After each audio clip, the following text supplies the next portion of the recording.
ओंकारं बिन्दुसंयुक्तं नित्यं ध्यायन्ति योगिनः कामदं मोक्षदं चैव ओंकाराय नमो नमः। मोक्षमार्गस्य नेतारम्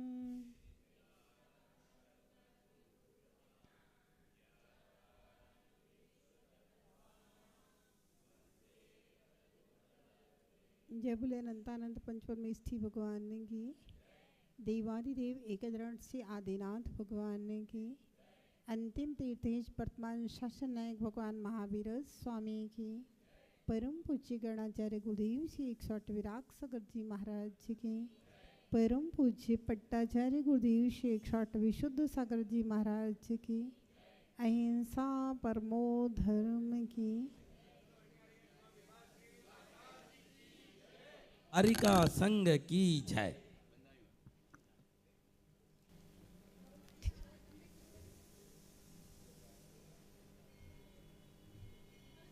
चलिए एक अध्याय का पाठ तो कर ही लेते हैं। पहले अध्याय का ही पाठ कर लेते हैं। सम्यक दर्शन ज्ञान चारित्राणि मोक्ष मार्गः तत्वार्थ श्रद्धानम सम्यक दर्शनम तन्निसर्गादधिगमाद्वा जीवाजीवाश्रव बंध संबर निर्जरा मोक्षास्तत्वम नाम स्थापना द्रव्य भाव तस्तन्यासः प्रमाणनयैरधिगमा निर्देश स्वामित्व साधनाधिकरण स्थिति विधानतः सत्संख्या क्षेत्र स्पर्शन कालांतर भावाल्पभौत्वैश्च मतिश्रुतावधि मनः पर्यय केवलानि ज्ञानम तत्प्रमाणे आदि परोक्षम प्रत्यक्ष मन्यत मति स्मृति संज्ञा चिंताभिनिबोध इत्यनर्थांतरम तद इंद्रियानिंद्रिय निमित्तम अवग्रहे हाव धारणा अर्थस्य व्यंजनस्यावग्रह न चक्षुरनेन्द्रियाभ्यां श्रुतं मतिपूर्वं द्वैनेकद्वादशभेदं भवप्रत्ययो वधिर्देव नारकाणां क्षयोपसम निमित्तः षड्विकल्पाः शेषाणां ऋजो विपुलमति मनः पर्ययः विशुद्ध्य प्रतिपाप्ताभ्यां तद्विशेषः विशुद्धि क्षेत्र स्वामी विषयेभ्यो वधि मनः पर्ययो मतिश्रुतियोर निबंधो द्रव्ये स्वसर्व पर्यायेषु रूपेष्ववधे तदनंत भागे मनः पर्यायस्य सर्वद्रव्य पर्यायेषु केवलस्य एकादीनि भाज्यानि युगपदे कस्मिन्ना चतुर्भ्यः सदसतो रविशेषाद् यदृक्षोपलब्धेरुन्मत्तवत् नैगम संग्रह व्यवहारर्जु सूत्र शब्द समभिरूढ़ैवं भूतानयाः इति तत्वार्थाधिगमे मोक्ष शास्त्रे।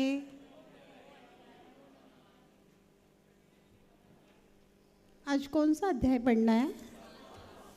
7वां अध्याय पढ़ना है। चलिए निकालेंगे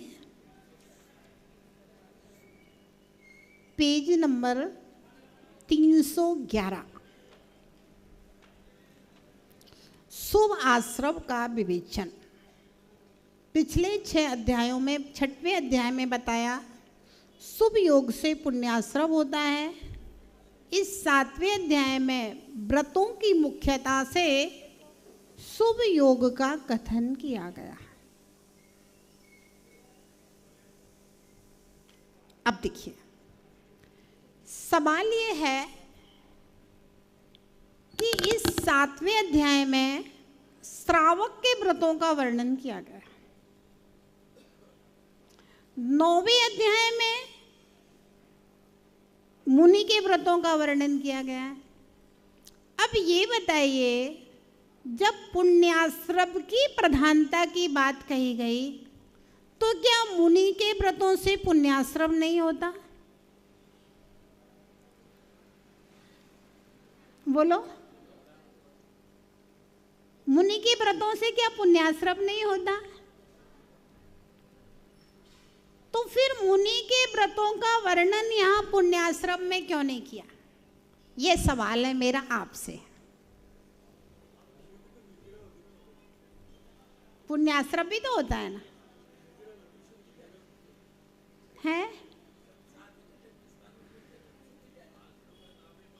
सुरेश जी बताओ। हेलो। मुनि के व्रतों से पुण्याश्रव होता है, तो पुण्याश्रव के कथन में मुनि के व्रत क्यों नहीं कहे, श्रावक के व्रत क्यों कहेंगे?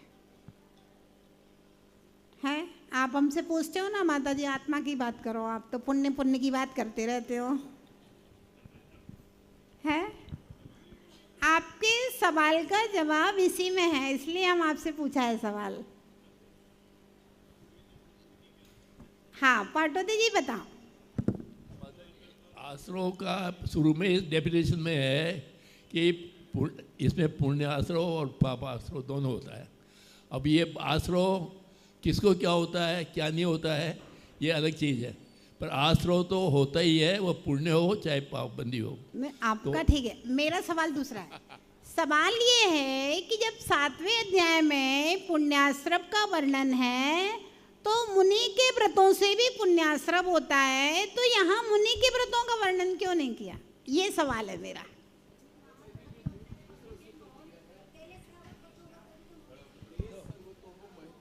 मतलब एक देश व्रतों का पालन करते हैं तो वह अनुव्रत कहलाएंगे और सर्वदेश पालन तो करते हैं हमारा सवाल ये है ही नहीं। मेरा सवाल ये है जब पुण्याश्रव का वर्णन किया है तो मुनि के व्रतों से भी पुण्याश्रव होता है, तो उनका कथन यहाँ क्यों नहीं किया?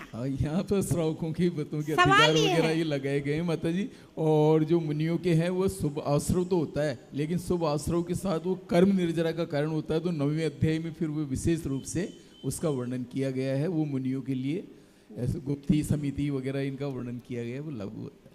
अब देखो सुनो, मुनि के व्रतों में संवर और निर्जरा की प्रधानता है। पुण्याश्रव होता है एकदम 100% है, जितना पुण्याश्रव श्रावक को होता है उससे करोड़ों गुना असंख्यात गुना पुण्याश्रव मुनि को होता है। जितना पुण्याश्रव हमें होता है उससे आपको होता है, उससे असंख्यात गुना पुण्याश्रव मुनि को होता है। लेकिन वहां पर संवर और निर्जरा की प्रधानता है। वो पुण्याश्रव के लिए व्रत नहीं है, वे महाव्रत संवर और निर्जरा करके मोक्ष के लिए हैं। और श्रावक के व्रत इनसे भी संवर और निर्जरा होती है। ये मत सोचना कि श्रावक के व्रतों में संवर और निर्जरा नहीं होती। पाप का संवर होता है, पाप की निर्जरा भी होती है, लेकिन श्रावक के व्रतों में संवर और निर्जरा होते हुए भी पुण्याश्रव की प्रधानता है। ये दोनों में अंतर है। श्रावक के व्रतों में संवर और निर्जरा होती है, लेकिन यहाँ पर पुण्याश्रव की प्रधानता है। श्रावक जो भी क्रिया करता है सब पुण्य के लिए करता है, सीधी बात समझो। और मुनि जो भी क्रिया करता है वो संवर और निर्जरा के लिए करता है। पुण्याश्रव तो होता है बस व्यवस्था के अनुसार। इसलिए मुनि के व्रतों को संवर और निर्जरा के साथ में रखा गया है और श्रावक के व्रतों को पुण्याश्रव के साथ में रखा गया। आप कहते हो माता जी तो पुण्य पुण्य की बात करती हैं, क्योंकि उपदेश श्रावकों के लिए चल रहा है इसलिए पुण्य पुण्य की बात करना पड़ती है। कि ये जो 24 घंटों पाप में इनका दिमाग घुसा रहता है ना, 99 के चक्कर में 2 के 4 करने में लगे रहते हैं, ये थोड़े से पुण्य में लगे एक बार और आत्म कल्याण का लक्ष्य बना लें। दोनों बातें हैं, संवर और निर्जरा का लक्ष्य बनाए हैं और पापों से छूट है, इसलिए इनको पुण्य का उपदेश देना पड़ता है। कर्म करने का अधिकार है, पुण्य और पाप के लिए कुछ कर्म नहीं करना, कर्म करने का अधिकार है। उसका फल के लिए तो कोई अधिकार ही नहीं है, हमें अधिकार नहीं है भैया। तो फिर उस विषय में क्यों चर्चा करी जाए? बिना प्रयोजन के कोई क्रिया नहीं होती है। बुद्धिमान लोग बिना प्रयोजन के कोई काम नहीं करते हैं। मोक्ष का लक्ष्य बनाया है, लेकिन फिर भी जीव का लक्ष्य रहता है, मोक्ष सबको नहीं चाहिए, आचार्य गुणभद्र स्वामी ने कहा है गिने चुने लोगों को मोक्ष चाहिए, सम्यक दृष्टि है उनको मोक्ष चाहिए, बाकी जितने मिथ्या दृष्टि हैं अगर हम इनको पुण्य और पाप के बारे में नहीं बताएंगे तो व्यवहार तीर्थ खत्म हो जाएगा। फिर कर्म किए बगैर व्यक्ति रह नहीं सकता, इसलिए कर्म करना है। नहीं, ऐसा नहीं है। अध्यात्म सम्यक दृष्टियों के ही गले उतरता है, ये संसारी प्राणियों के गले अध्यात्म नहीं उतरता है। तो इसलिए इनको व्यवहार तीर्थ के प्रवर्तन में पुण्य पाप की, अन्यथा तो आचार्य महाराज ने 7 तत्व बता दिए थे, पुण्य पाप 2 पदार्थों को जोड़ने की जरूरत ही नहीं थी। लेकिन नहीं, आचार्य महाराज भगवान महावीर का लक्ष्य रहा है कल्याण सबका होना चाहिए, कल्याण सबका होना चाहिए। मिथ्या दृष्टि सम्यक दर्शन की ओर कैसे आएगा? और सम्यक दृष्टि नहीं बनेगा तब तक अध्यात्म को स्वीकार नहीं करेगा। तो स्वाध्याय से आ जाएगा ना। मिथ्या दृष्टि को सम्यक की ओर लगाने के लिए स्वाध्याय में भी तभी आता है जब हम कहते हैं असंख्यात गुण श्रेणी कर्म की निर्धारा होती है। सुनो तो भैया, नहीं समझ में आए तो भी सुनो, तो आगे बैठते हैं। आध्यात्म तो स्वाध्याय से आ जाएगा। मिथ्या दृष्टि को चाहे खुद करे या दूसरे से करवा, नहीं ऐसा नहीं है। मिथ्या दृष्टि को धर्म के मार्ग में लगाने के लिए पुण्य पाप की परिभाषा समझाने ही पड़ेगी। फिर जब वो थोड़ा सा आएगा, क्योंकि दर्शन मोहिनी कर्म का जब तक तीव्र हृदय रहेगा तब तक उसको अध्यात्म की बातें, आत्मा की बातें गले नहीं उतर सकती। और उस भूमिका बनाने के लिए उसको पहले उपजाऊ भूमि बनाना पड़ेगी। चलिए, समझ में आया ना आपको, है ना?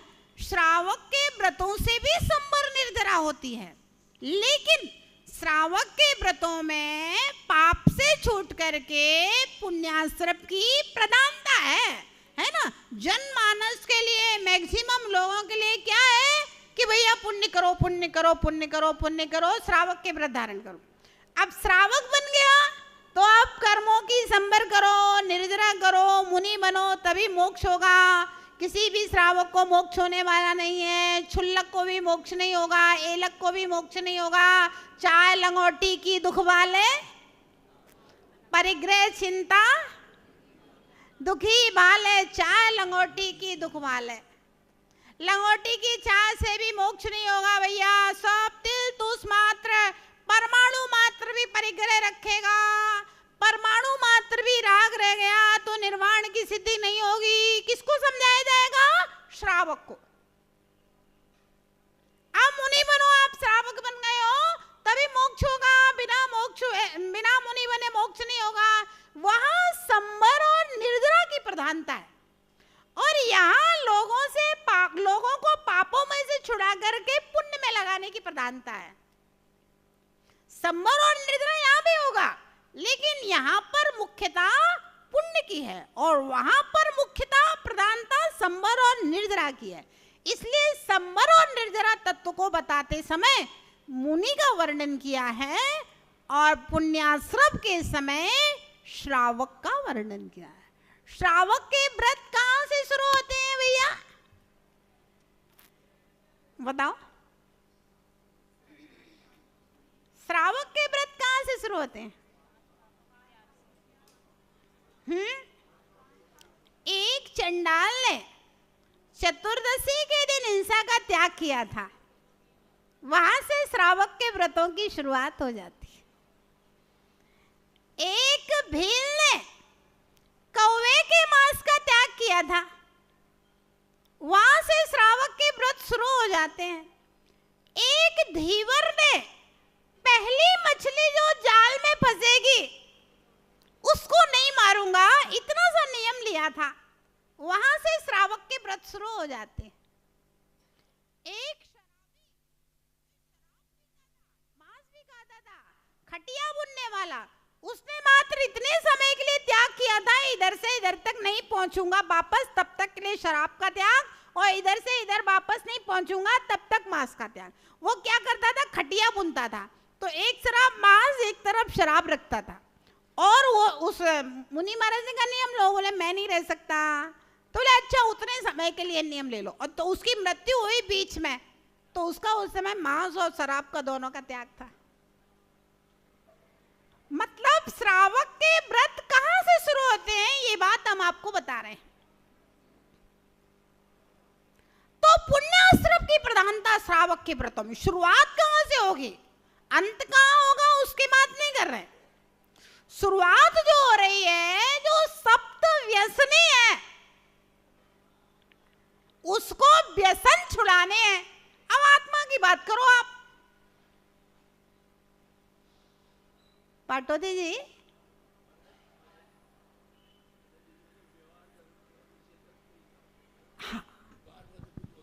जो सप्त व्यसनी है उसको व्यसन छुड़ाने हैं। यहाँ से श्रावक धर्म शुरू हो रहा है, हम उसे आत्मा की बातें करें। यही तो मैं कह रहा हूँ कि व्यवहार धर्म की बात है। निश्चित बात, शुभ अशुभ और सदुपयोग, तीन बात है। हाँ। शुभ भाव से हम शुभ भाव में जाते हैं, इससे है ना, अशुभ से हटकर शुभ में आते हैं। और शुद्ध उपयोग आज की तारीख में हो नहीं रहा है, होता हो तो बिल्ले किसको होता है। अशुभ उपयोग से हटा करके शुभ उपयोग में आइए श्रावक धर्म में। अब शुभ उपयोग में आप श्रावक बन गए, भैया आप शुद्ध उपयोग करना है, मुनि बनो। बस वही बात है। मुना बिना मुनि बने शुद्ध उपयोग नहीं होगा। तो श्रावक धर्म कहां से शुरू होता है भैया? नहीं, शुभ उपयोग में तो जाएगा श्रावक धर्म, शुभ उपयोग में तो जाएगा माता जी। हाँ, शुद्ध उपयोग में नहीं जाएगा। हाँ, तो वो उसको तो आप शुभ उपयोग में, हाँ शुभ उपयोग, शुद्ध उपयोग तो जाएगा। श्रावक धर्म कहां से शुरू हो रहा है? सप्त व्यसन के त्याग से श्रावक धर्म की शुरुआत होती है। मध्य मास मधु के त्याग से श्रावक धर्म की शुरुआत हो रही है। पंच उदंबर फलों के त्याग से श्रावक धर्म की शुरुआत हो रही है। इसलिए क्या है, पुण्याश्रम, पुण्याश्रम के कोठे में श्रावक धर्म को प्रधानता से रखा गया है। ये बात आप लोगों को अच्छे से समझ में आ गई कि नहीं आई? बोलो भैया।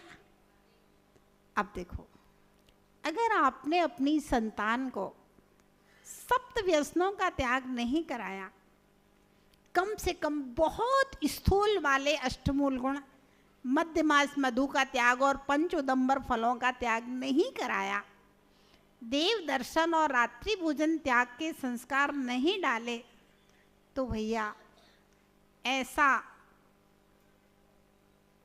माता शत्रु पिता बैरी, पुण्याश्रम के संस्कार ही डाले। अब आपने पापाश्रम के संस्कार डाल दिए अपने बच्चों में।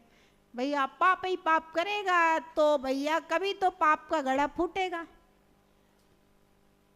पाप का घड़ा फूटेगा। मतलब पाप ही पाप संचय के संस्कार आपने अपनी संतानों में डाल दिए हैं, तो अब कहां से पुण्य का उदय आएगा? बताओ, कहां से पुण्य का उदय आएगा? जब पाप संग्रह कर रहे हो, बोया बीज बबूल का, आम कहां से आम आएंगे? अब आप कहते हो बच्चे बात ही नहीं मानते, माता जी बच्चे बात ही नहीं मानते, सुनते ही नहीं है, सुनते ही नहीं है। स्कूल कैसे जबरदस्ती भेजते हो बच्चों को? कैसे नहीं सुनते? आपके कहने से स्कूल जाते हैं कि नहीं 6 दिन बच्चे? 7वें दिन आप बच्चों को लेके आओ, चलो अपन सब बैठ करके भगवान की पूजा करेंगे। कैसे नहीं मानते बच्चे? छोटे बच्चे को शुरू से, जब वो छोटा है 2 साल का 3 साल का, तभी से आप लेकर के आओ। बोलो भैया क्या करे? लेकिन आपने तो बच्चे को बता दे, बेटा आपको सीए बनना है, डॉक्टर बनना है, कलेक्टर बनना है, ये होना है, वो होना है। लड़कियों में तो ऐसी होड़ है, जॉब करना है, जॉब करना है। पढ़ने में तो गधा चंद है, फिर भी जॉब करना है। अरे जॉब करने से न तो परिवार का निर्वाह होगा, न जॉब करने से एक अच्छे समाज की स्थापना होगी, और ना जॉब करने से एक अच्छे देश और राष्ट्र की स्थापना होगी। बता, जॉब करने से ना तो परिवार की स्थापना होगी, ना समाज की स्थापना होगी, और ना एक अच्छे देश और राष्ट्र की स्थापना हो सकती है। किसी चीज की स्थापना नहीं होगी जब तक बच्चियों के अंदर मैं अपने परिवार को कैसे अच्छे ढंग से रखूं, खुश रखूं, मेरा परिवार अच्छा हो, धार्मिक हो, अच्छा संस्कारवान हो, ये भावना नहीं होगी, तब तक पैसे की कोई वैल्यू ही नहीं है, पैसे की कोई कीमत ही नहीं है, पैसे का कोई मतलब ही नहीं है। और ज्यादा पैसा हो जाएगा, दोनों कमाएंगे तो और व्यसनों में जाएगा, कोई फायदा नहीं है।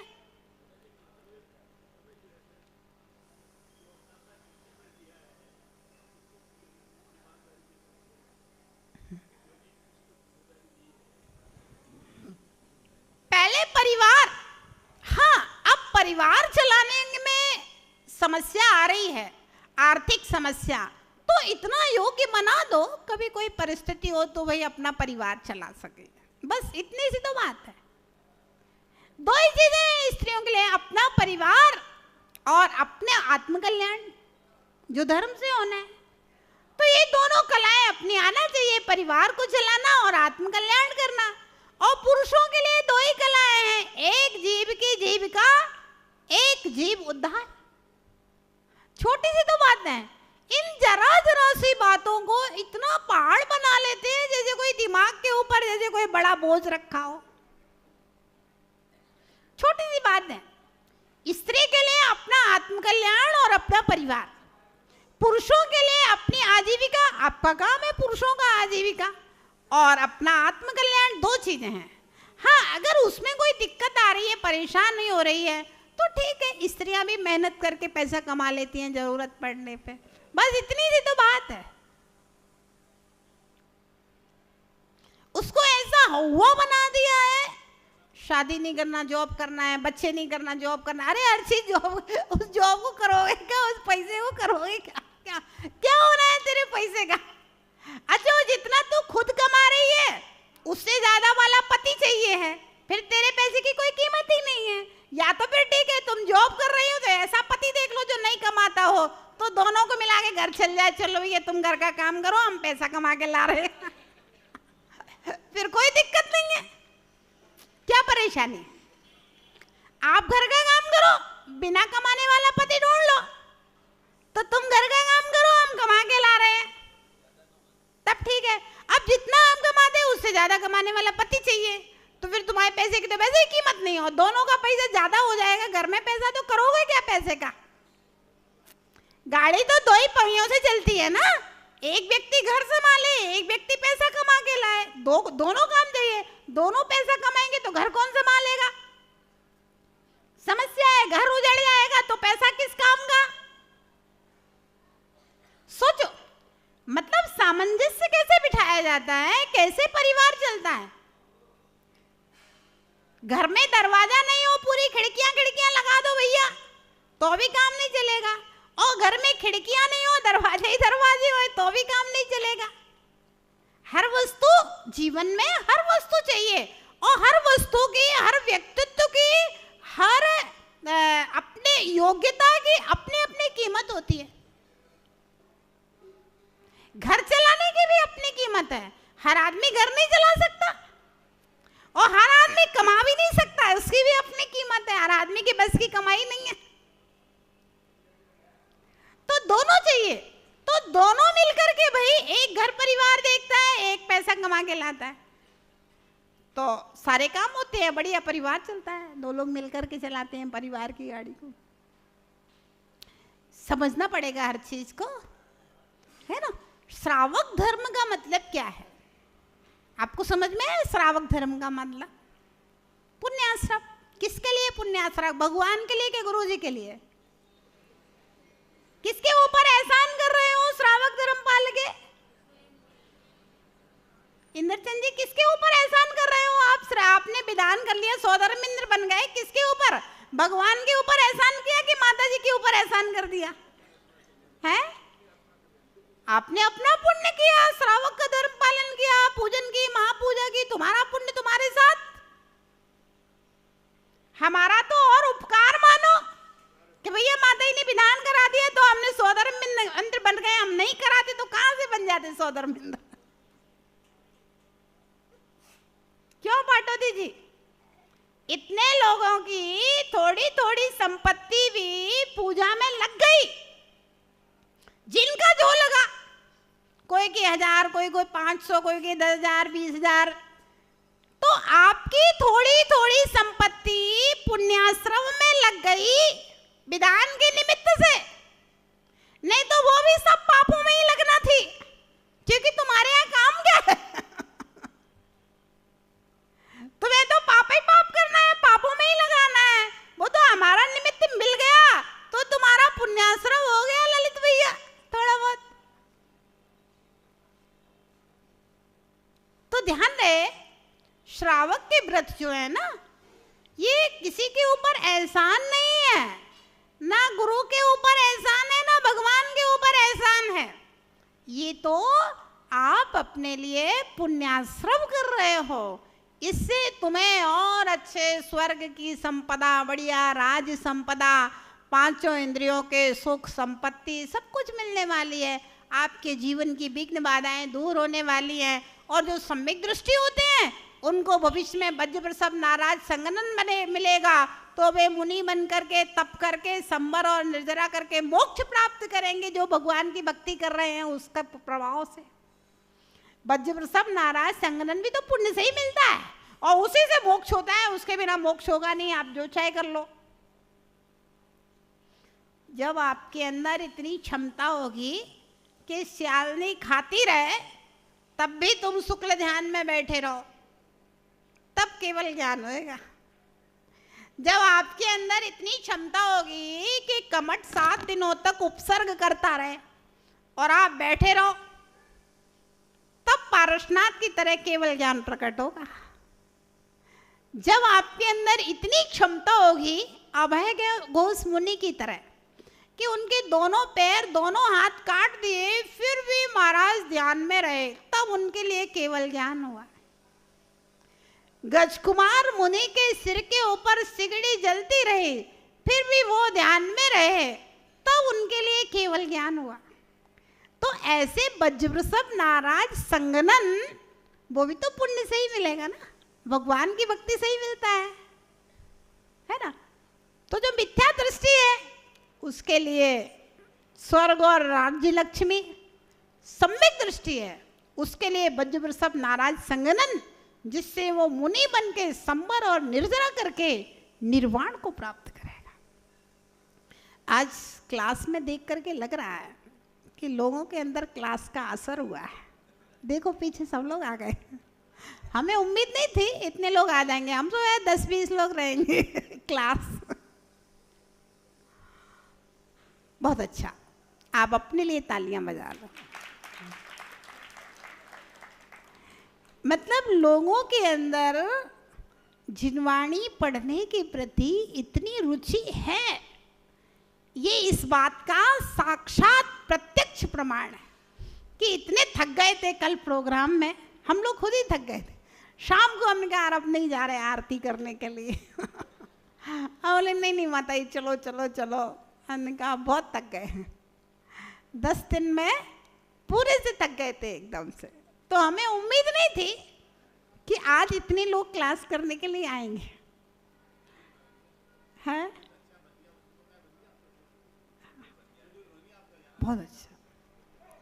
इसी को चारित्र कहते हैं, इसी को संस्कार कहते हैं, इसी को अच्छी आदत कहते हैं। संस्कार किसे कहते हैं? अच्छी आदतों को संस्कार कहते हैं, और बुरी आदतों को व्यसन कहते हैं। समझ में आया? लिख लो अपनी किताब में कहीं, सीस पेंसिल से लिख लो। बुरी आदतों को व्यसन कहते हैं और अच्छी आदतों को संस्कार कहते हैं। अब बुरी आदतें हैं, सुबह 10 बजे सो करके उठेगा, रात में 2 बजे 3 बजे सोएगा, बुरी आदत, व्यसन है। और अच्छी आदत, शाम को जल्दी 9, 10, 11 के अंदर अंदर सो गया, सुबह जल्दी 5 बजे सो करके उठ गया, 4 बजे सो करके उठ गया, चलो भाई भगवान के मंदिर में चैन नहीं पड़ रहा, अभिषेक पूजन करने जाना ही है, भाई क्लास का समय हो गया, चलो जाना ही है। अच्छी आदत, इसको कहते हैं संस्कार। आदमी को एक नमोकार की माला फेरने में पसीना आता है। आदमी कहेगा मतलब 9 बार पढ़ लें, 27 बार पढ़ लें, नहीं, एक बार एक पूरी माला फेरना।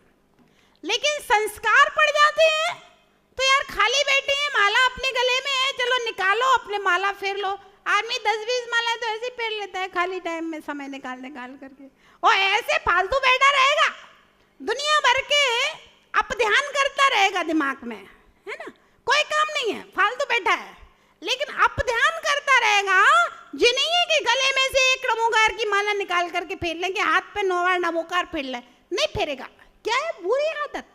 अप ध्यान भी बहुत बड़ी बुरी आदत है। कुछ लोगों को ज्यादा सोचने की आदत होती है ना, ऐसे आदमी भी बेकार होते हैं। हाँ, वे आदमी किसी काम के नहीं है, वे निठल्ले हैं, खाली सोचते रहेंगे, एक काम नहीं करेंगे। तो सोचने वाले आदमी भी इस दुनिया में बेकार हैं। काम करने की आदत पे होना चाहिए। खाली बैठे हैं तो चलो भैया अपना माला ही फेरो, नमोकार की माला फेर लो। खाली बैठे हैं कोई अच्छी किताब पढ़ लो, खाली बैठे हैं कोई स्तुति पढ़ लो, कोई भक्तामृत का पाठ पढ़ लो, खाली बैठे हैं किसी का अच्छा सोचो, भला सोचो समाज में किसी का। खाली बैठे हैं कोई वृद्ध है, बीमार है, चलो भैया उसको देखे आते हैं, नमोकार सुनाए आते हैं उसके लिए, अच्छे काम कर लो खाली बैठे। अगर आदमी अपने केवल फालतू समय का सदुपयोग कर ले तो वह बहुत सारा परोपकार कर सकता है, अच्छे काम कर सकता है, समाज का उससे बहुत भला हो सकता है। हाँ, दूसरों का भला हो सकता है केवल खाली समय का सदुपयोग कर ले। अब जैसे बहू खाली बैठी है तो चलो भाई बूढ़ी सासू है, उनके लिए थोड़ी सी 12 भावना सुना दो, समाधि भावना सुना दो, भक्तामृत जी का पाठ सुना दो सासू को, तो सासू भी खुश हो जाएगी, उसका धर्म ध्यान भी हो जाएगा, उनके निमित्त से तुम्हें भी पुण्याश्रम हो जाएगा, कायदा और फायदा दोनों बात हो जाएंगे, प्रेम बढ़ जाएगा सास बहू का। थोड़ा सा फालतू बैठे समय का सदुपयोग कर लो थोड़ा सा। तो ध्यान रहे, अच्छी आदत जो है ना आपकी बन गई है, इस आदत को छोड़ना नहीं, है ना। हमारे जाने के बाद में भी स्वाध्याय 8 से 9 मतलब स्वाध्याय का समय, और जो पूजा नहीं कर पाते हैं, व्यस्त ज़्यादा है, बहुत सारे लोग ऐसे हैं जो क्लास में आने के कारण पूजा नहीं कर पाती हैं, ऐसी छोटी छोटी बहुएं हैं जिनके छोटे छोटे बच्चे हैं, तो 8 से 9 धर्म का समय, आधा घंटे में एक पूजा भगवान की कर लो और आधा घंटा स्वाध्याय कर लो, उसमें से आधा आधा समय 50-50% बांट दो, है ना। अच्छी आदत है और अच्छी आदतों को बनाए रखना चाहिए, छोड़ना नहीं चाहिए। अगर आपने एक दिन छोड़ा तो दूसरे दिन, हमसे लोग कह रहे थे माता जी 2-3 दिन की छुट्टी कर दो, मैंने कहा कोई छुट्टी उट्टी नहीं होगी, हमने कहा विधान खत्म, दूसरे दिन से क्लास शुरू। और क्लास शुरू की तो आज इतने लोग आके बैठे कि नहीं बैठे, और नहीं करते तो फिर आप लोग कल भी नहीं आते, परसों भी नहीं आते, नरसों भी नहीं आते, और फिर सबके यहाँ दिवाली के काम शुरू हो जाते, फिर तो आलस आदत सो आदत, आलस सो आलस, फिर कोई नहीं आता। और अब रूटीन बन गया है, ऐसे ही आते रहना। थोड़ा सा 2 दिन के लिए हम लोगों को रिद्धि सिद्धि नगर जाना पड़ेगा, कल और परसों। हाँ, कल सुबह जाएंगे, लेकिन क्लास यहाँ लगेगी, जो माता जी यहाँ रहेंगी वो माता जी पढ़ाएंगे। सब माता जी विद्वान हैं और होशियार हैं, और सब हमारी पढ़ी पढ़ाई हैं, और ये सोच रहा है कि बड़ी माता जी ही की प्रतिनिधि पढ़ा रही हैं, तो इसलिए क्लास वाले लोग दोनों दिन आना, माता जी लोग पढ़ाएंगे आपके लिए। और क्योंकि वहाँ परसों 5 तारीख को दोपहर में कल्याण मंदिर विधान है, और विधान अगले वाले सिद्ध चक्र महामंडल विधान के पात्रों का चयन होना है बोलियों के माध्यम से, तो इसलिए 2 दिन के लिए हमें वहाँ जाना पड़ेगा। तो इसलिए, लेकिन आप लोग आते रहना, छोड़ना नहीं। और 7वां अध्याय सबसे सरल, अगर तत्वार्थ सूत्र के 10 अध्यायों में सबसे सरल कोई अध्याय है तो 7वां, और सबसे ज्यादा आप लोगों के काम का, क्योंकि पुण्याश्रम आपके काम का है। अब आप महाराज माता जी तो बन नहीं पा रहे हो कि 9वां अध्याय आपके काम का होए, तो 7वां अध्याय ही आपके काम का अध्याय है। और सबसे सरल अध्याय अगर कोई है तो वो 7वां अध्याय है। इसलिए आप लोग आना मत छोड़ना, और दीपावली के पहले पहले इसको अपन पूरा करा देंगे और इसकी परीक्षा भी करा देंगे। तो इसलिए आप सब लोग लगातार आते रहिएगा। चलिए सूत्र पढ़ लेते हैं क्या?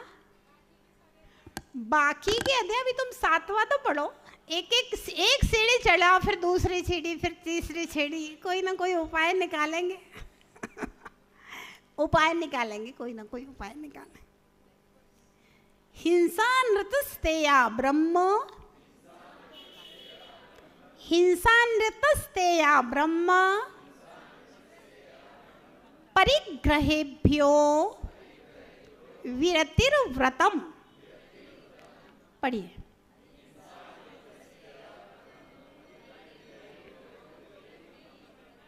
और एक बात कहनी थी, दीपावली के कैलेंडर जो लोग कल नहीं ले गए हों तो इनको ले जाना। कोई भी घर में लक्ष्मी जी की फोटो, गणेश जी की फोटो, ये सब अपने जैन धर्म में नहीं चलती है। अपने यहाँ भगवान महावीर स्वामी की फोटो, गौतम स्वामी की फोटो, गुरुजनों की फोटो, नमोकार महामंत्र का जो अनादि निधन महामंत्र है उसके बीजाक्षर ओम बीजाक्षर में पंच परमेष्ठियों की स्थापना स्थापित, और श्री श्री जो अपने श्री जी का प्रतीक है उस श्री जी को पर्वताकार बनाना, ये श्री यंत्र कहलाता है और उसको बनाया जाता है। तो उस कैलेंडर में सारी चीजें बनी हुई हैं पहले से। तो इस कैलेंडर को फ्रेमिंग में मड़वा करके आप अपने अपने घर में, दुकान में, जैसे वास्तु के लिए कोई चीज लगाते हैं तो ये कैलेंडर जो है ना, ये वास्तु के लिए भी घर में और दुकान में काम में आता है। तो ये अभी दीक्षा दिवस के उपलक्ष्य में ये कैलेंडर छपा है, बहुत सारे 2000 कैलेंडर छपे हैं। तो जिन जिन को ले जाना है यहाँ पे रखे हुए हैं, ले जाना, और अपने परिचितों को, अपने रिश्तेदारों को, मोहल्ला पड़ोस में भी किसी को चाहिए तो आप लोग यहाँ से विज्ञान नगर में कमेटी में से, ऑफिस में से उस कैलेंडर को, या हमारे पास या विनयश्री माता जी के पास, किसी के पास भी आप उस कैलेंडर को प्राप्त कर सकते हैं। और जिनको दूसरों को भी बता सकते हैं, जिनको चाहिए वो यहाँ से ले जा सकते हैं। बहुत सबके लिए बहुत सारे छपे हैं। तो ये कैलेंडर ले जाना, लेकिन ध्यान रखना हम लोग जैन हैं तो अब जैनत्व के संस्कारों की वृद्धि होना चाहिए, है ना। अपन ये मिथ्यात्व का त्याग वो होना चाहिए। न लक्ष्मी जी न गणेश जी, आप तो सीधे भगवान का कैलेंडर लगाओ, गौतम स्वामी, नमोकार महामंत्र पूरा उसमें व्यवस्थित बना हुआ है, श्री यंत्र बना है, सब बना हुआ है कैलेंडर के अंदर। और जिनवाणी को स्थापित करें, जिनवाणी को स्थापित करें, और द्वादशांग जिनवाणी की पूजा, और जिनवाणी के सामने गौतम स्वामी की पूजा, भगवान महावीर की पूजा, जिनवाणी को स्थापित करके कर सकते हैं। तो इस प्रकार से कैलेंडर जिनको भी चाहिए, जो भी आपके जान परिचित लोगों जिनको देना है, उन सबको आप अपनी कॉलोनी में, आप अपने पड़ोसियों को, किसी को भी दे सकते हैं। यहाँ से ले जाना, जिनको जितने चाहिए उतने ले जाना, लेकिन बस अभिनय मत करना कि यहाँ से ले जाओ, घर में डाल दो, वो फट रहा है, वो इधर उधर डाल दिया है, ऐसा नहीं। जितनी आपको आवश्यकता है उतने ले जाइए और उसको विनय पूर्वक अपने दीवार पर, घर में, प्रतिष्ठान में लगाइए। हिंसा, झूठ, चोरी, कुशील और परिग्रह, इन 5 पापों को बुद्धि पूर्वक त्याग करने को व्रत कहते हैं। किसे कहते हैं? हाँ, हिंसा, अनृत, स्तेय, अब्रह्म और परिग्रह। विरतिर्व्रतम, विरति है ना बुद्धि पूर्वक त्याग करना। विरति माने बुद्धि पूर्वक त्याग करना, उसको व्रत कहते हैं। अब देखिए, आप रात्रि में भोजन नहीं करते, लेकिन आपका वो व्रत नहीं है। आपने नियम लिया माता जी 1 साल तक रात्रि भोजन नहीं करेंगे, 5 साल तक रात्रि भोजन नहीं करेंगे, आजीवन रात्रि भोजन नहीं करेंगे, तो क्या हो गया? व्रत हो गया।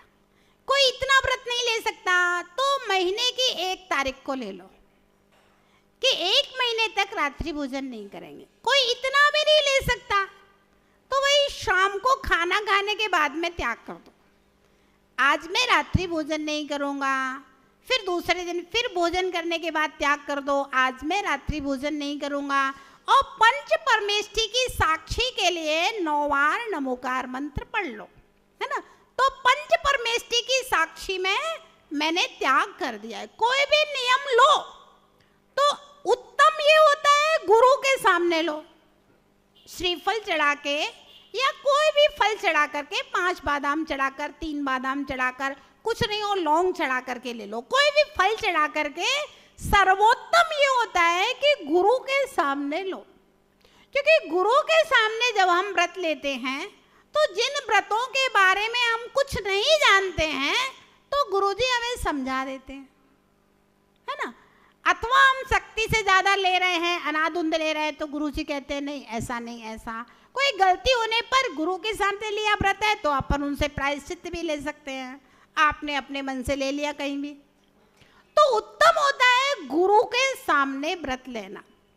गुरु नहीं है मान लो तो भगवान की प्रतिमा के सामने फल चढ़ा करके या जो भी है चढ़ा करके द्रव्य, खाली हाथ व्रत नहीं लिया जाता कभी भी, कुछ ना कुछ द्रव्य समर्पित करके फिर भगवान की प्रतिमा के सामने व्रत लेकर 9 बार नमोकार मंत्र पढ़ लेना चाहिए, तो उससे प्रतिज्ञा पक्की हो जाती है।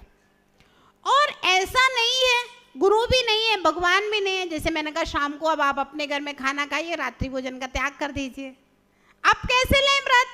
अब मंदिर आने की स्थिति नहीं है, कोई मंदिर से 10 किलोमीटर दूर किसी का घर है, नहीं आ सकते, तो परोक्ष में पंच परमेष्ठी भगवान को, गुरु को स्मरण करके, नियम लेकर के और 9 बार नमोकार मंत्र पढ़ लीजिए। तो 9 बार नमोकार मंत्र से पंच परमेष्ठी की साक्षी हो गई और आपका नियम पक्का हो गया। तो कुछ लोग ऐसे होते हैं, अब जैसे किसी ने कहा 9 बार नमोकार नहीं पढ़ा और मैंने ये नियम ले लिया, मैंने ये लिया, अब ऐसी परिस्थिति आ गई, उस दिन हमने लिया भी है क्या नहीं लिया, ऐसे कई लोग डिप्रेशन में चले जाते हैं। हाँ, हमने कई ऐसी महिलाओं को देखा है, बोले माता जी हमें समझ में नहीं आता, हम ऐसे नियम ले लेते हैं, फिर हम भूल जाते हैं, और फिर हमें कोई भी काम करते हैं तो हमें ऐसा लगता है ये तो हमारा नियम है, और हमें ध्यान ही नहीं है नियम है कि नहीं है, तो आदमी डिप्रेशन में चला जाता है ऐसा करने से, है ना। तो कोई भी प्रतिज्ञा लो सर्वोत्तम गुरु के सामने, गुरु नहीं है तो भगवान के सामने ले लीजिए, भगवान भी नहीं है तो परोक्ष में पंच परमेष्ठी को साक्षी मान करके 9 बार नमोकार पढ़ करके मुख से बोल करके मैं आज रात्रि के लिए 4 प्रकार के आहारों का त्याग करता हूँ, और फिर 9 बार नमोकार पढ़ लीजिए। जब मुंह से बोल करके कोई नियम लोगे ना तो आपको ध्यान में रहेगा, और 9 बार नमोकार पढ़ा है तो आपको ध्यान में रहेगा मैंने आज रात में त्याग किया है। नहीं तो मन में तो बहुत प्रकार के संकल्प विकल्प चलते रहते हैं, कब कौन सा संकल्प विकल्प आया, कब भूल जाए, कब क्या हो जाए।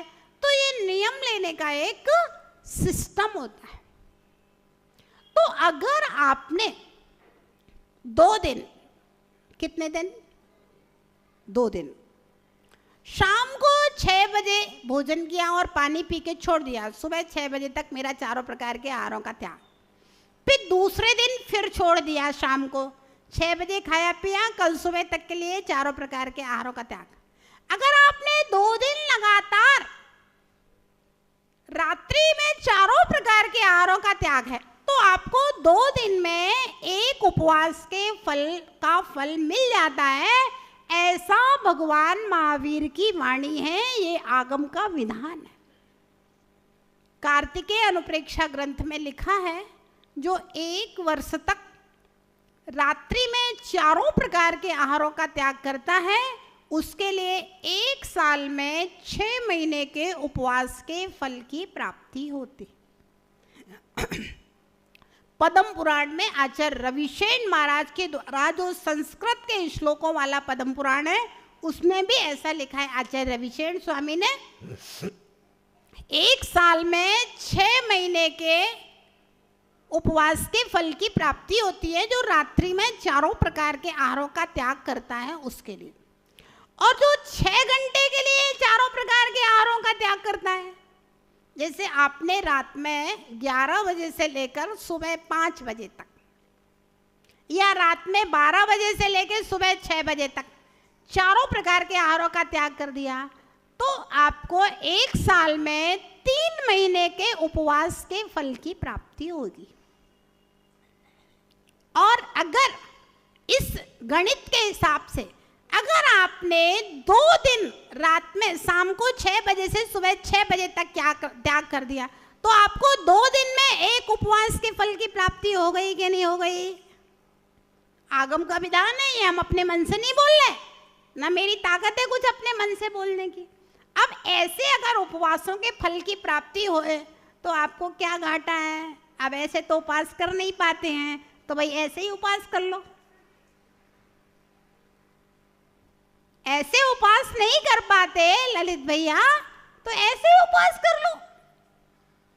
अगर आपने अष्टमी चतुर्दशी 4 दिन, मनीष भैया 4 दिन में अगर शाम को 6 बजे से लेकर सुबह 6 बजे तक 4 प्रकार के आहारों का त्याग कर दिया, शुरुआत कीजिए अष्टमी चतुर्दशी से, तो आपको महीने में 2 उपवासों के फलों की प्राप्ति हो गई। आपको क्या घाटा है इसमें? दिन भर खाओ पियो। देखो धर्म कैसे उपकार करता है। धर्म जो है वो सर्वोपकारी है। अब जैसे भील ने कहा महाराज मांस नहीं छोड़ सकते, तो उनने कहा भैया कौवे का मांस छोड़ दो, तो बोला ठीक है कौवे का मांस तो मैंने कभी खाया भी नहीं, कभी खाने में नहीं आना, इतना ही छोड़ देती। धीवर ने कहा महाराज हिंसा का त्याग नहीं कर सकता, तो महाराज ने कहा ठीक है अच्छा पहली मछली फंसेगी उसको अभयदान दे देना, फिर बाद में बाद की बात है। तो उसने कहा इतना तो चल जाएगा कोई दिक्कत नहीं, 1 मछली नहीं मारेंगे बाकी तो बहुत सारी मछलियां हैं। और किस्मत देखिए मृगसेन धीवर के वो ही मछली उसी दिन जोन दिन नियम लेकर के गया 5 बार फंसी वही मछली, और उसने काला धागा बांध दिया था, वो जितने बार निकालता वही मछली, कुछ नहीं, घर पहुंच गया खाली हाथ। पत्नी ने कहा क्या लेकर के आए हो? पूरी घटना बता दी सुबह से लेके शाम तक की। पत्नी को आई गुस्सा, कुछ लेकर के नहीं आए तो घर में क्यों आए? धक्का मारा, घर के बाहर कुंडी लगा ली। वो बेचारा सीधा साधा रहा होगा, सो अपने जाका होते ही पेड़ के नीचे सो गया। सो रात में सांप ने काट लिया, मर गया लेकिन सेठ के यहाँ जाकर के पुत्र हुआ। 5 बार उसके सामने मृत्यु की समस्या उत्पन्न हुई, 5 बार बच गया क्योंकि 5 बार उस मछली को अभयदान दिया था ना। अभयदान देने वाला मौत के मुंह में जाकर के भी बाहर आ जाएगा। प्रद्युम्न को उनके भाइयों ने पढ़ना प्रद्युम्न चरित्र, उनके भाइयों ने राक्षस की गुफा में भेज दिया। अरे राक्षस ही नतमस्तक हो गया, आपका ही इंतजार कर रहे थे, ये विद्याएं और संभालो और बढ़िया स्वागत सम्मान। अरे पुण्यात्मा रामचंद्र जी जंगल में थे, यक्ष कहता है ओहो बलभद्र और नारायण आए हुए हैं, इनका क्या स्वागत किया जाए? रामनगर बसा दिया बढ़िया। पुण्यात्मा थे, जंगल में भी मंगल है। तो ध्यान रहे संसार के जितने भी वैभव हैं सब पुण्य से हैं, और मोक्ष की जो सामग्री है वज्रवृषभ नाराज संगनन, और भी जो मोक्ष की सामग्री आर्यखंड जैन कुल, तीर्थंकर भगवान का समागम, ये सब भी पुण्य से होता है ना। तो इस प्रकार से भैया धर्म तो सबका उपकार करने वाला है ना, सबका उपकार करने वाला है। बस आदमी को स्वयं अपना उपकार करने के लिए तत्पर होना पड़ेगा। धर्म आपका उपकार कर रहा है। धर्मा सर्व सुखा करो हित करो। धर्म सब सुख देने वाला है और सबका हित करने वाला है। तो नियम संयम लेने में कहीं कोई बाधा नहीं। जितना कर सकते हो उतना करो। मैंने कहा ना, आजीवन के लिए छोड़ दो, रात में 4 प्रकार के आहारों का त्याग कर दो। भैया नहीं कर सकते, 1 साल के लिए कर दो। इतना भी नहीं कर सकते, 1 महीने के लिए कर दो। इतना भी नहीं कर सकते तो भैया रोज रोज कर दो। देख लो, एक दिन करके मर थोड़ी ना जाएंगे, और मर जाएंगे तो कोई दिक्कत नहीं है। 4 प्रकार के आहारों के त्याग में अगर मरोगे तो नियम से देवायु का बंधक होगा। अगर आपने 4 प्रकार के आहारों का त्याग शाम को 6 बजे, सुबह 6 बजे तक कर दिया, और बाई चांस अगर रात में अटैक आ जाए, कुछ भी हो जाए, तो नियम से देवायु का बंधक है। 4 प्रकार के आहारों के त्याग में मरा है तो दूसरी गति में नहीं जा सकता कहीं भी, क्योंकि व्रत है। उस समय व्रती हमेशा मर के देवायु में ही जाएगा। तो एक दिन करके देखो, शाम को खाना वाना खा लो, पानी वानी पी लो। अब रात में कुछ नहीं खाएंगे पिएंगे, मर थोड़ी ना जाएंगे एक दिन में। और मर जाएंगे तो भी कोई दिक्कत नहीं, क्योंकि मरेंगे तो आयु कर्म से, पानी त्याग से थोड़ी ना। अगर पानी त्याग से मरते तो हम लोग तो पहले ही मर जाते, अभी जिंदा ही नहीं बचते। यहाँ बैठे ही नहीं मिलते हम लोग तो आपको, अगर पानी त्याग से मरते तो, है ना। एक एक दिन का करके देखो, अभ्यास करो। एक एक दिन का, आज त्याग, फिर आज त्याग, फिर आज त्याग, फिर आज त्याग, रोज त्याग करो। धीरे धीरे प्रैक्टिस हो जाएगी आपको।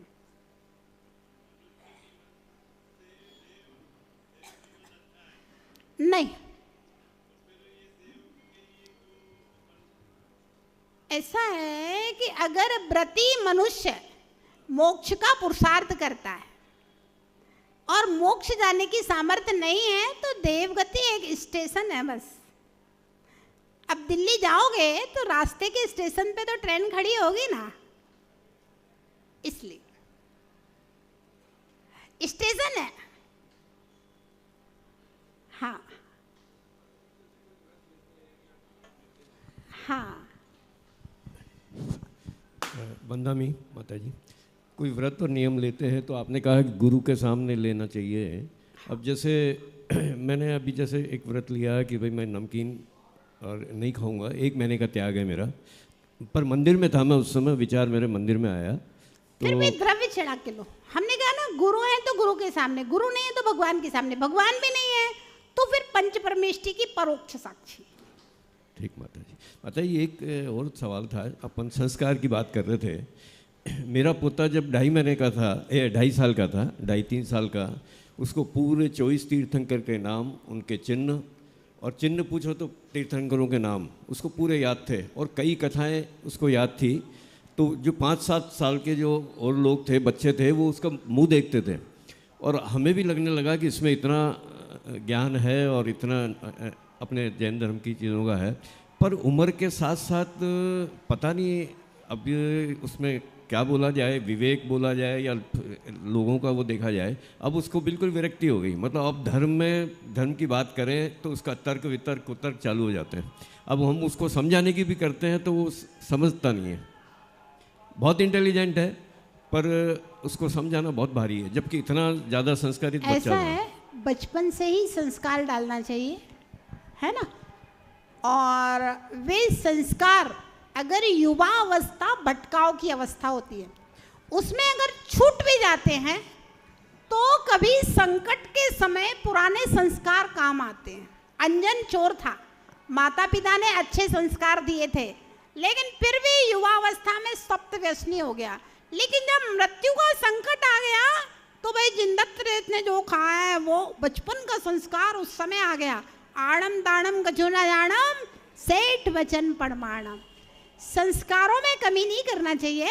भले ही मैंने बहुत सारे ऐसे लोग देखे हैं जिनके बच्चों में माता पिता ने अच्छे संस्कार दिए, लेकिन फिर भी युवावस्था एक ऐसी रहती है, ये 20 से 30 साल की जो उम्र रहती है ना, 30-35 साल तक, 40 साल तक, थोड़ा सा भटकाव की स्थिति रहती है। लेकिन उन्हीं बच्चों को फिर मैंने बाद में देखा भगवान का कलश करने लगे, सब करने लगते हैं बाद में। तो संस्कार कभी खाली नहीं जाता, वो कभी ना कभी काम आएगा। नहीं तो तात्कालिक तो पुण्य बंद कर ही रहा है ना। इसलिए अच्छे कहा है, अच्छे के लिए हमेशा प्रयास करना चाहिए, चाहे सफलता मिले या नहीं मिले, इससे कोई मतलब नहीं।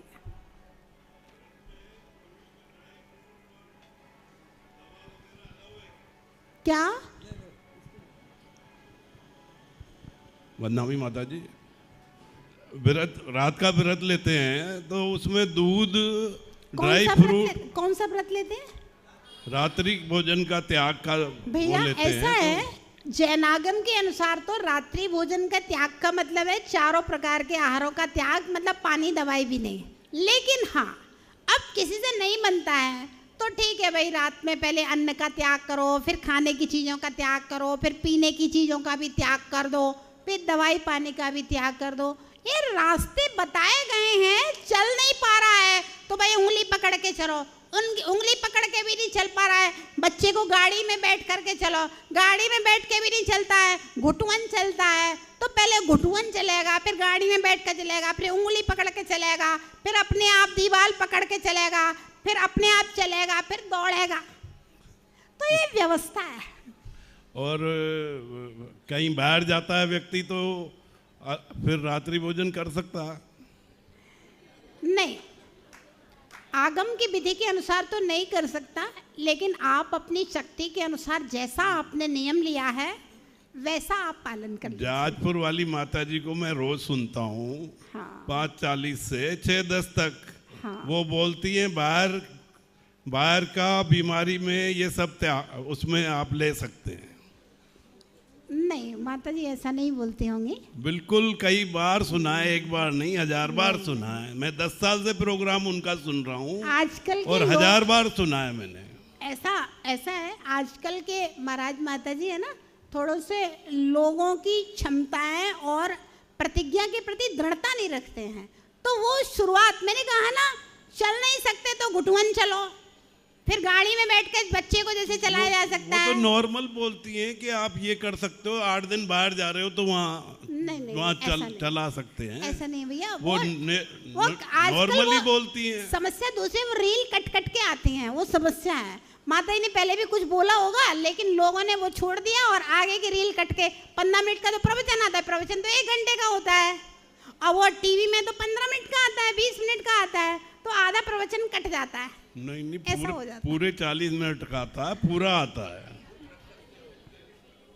पूरे 1000 बार सुन चुका हूँ मैं, 10 साल से सुन रहा हूँ। वो रास्ते बताए जाते हैं, कई प्रकार के रास्ते। इतना नहीं कर सकते, इतना करो, इतना, जैसे मैंने कहा आजीवन त्याग कर दो, नहीं कर सकते तो साल भर का त्याग करो, साल भर का नहीं कर सकते तो 1 महीने का करो, 1 महीने का नहीं कर सकते तो भैया रोज रोज नियम लो, जैसे हमने बताया ना 10 प्रकार की चीजें।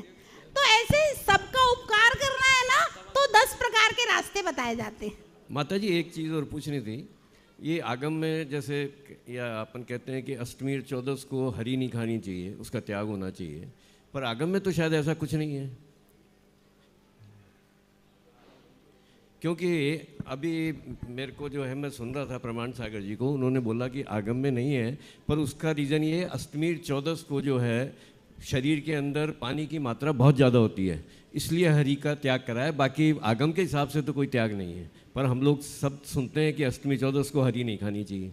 ऐसा है भैया, आगम जो है यद निष्टम तद्व्रतये, जो अनिष्ट है स्वास्थ्य के लिए उसको भी त्याग किया जा सकता है, ऐसा आगम का विधान रत्नकंड श्रावकाचार में आचार्य समंत्रभद्र महाराज ने लिखा है।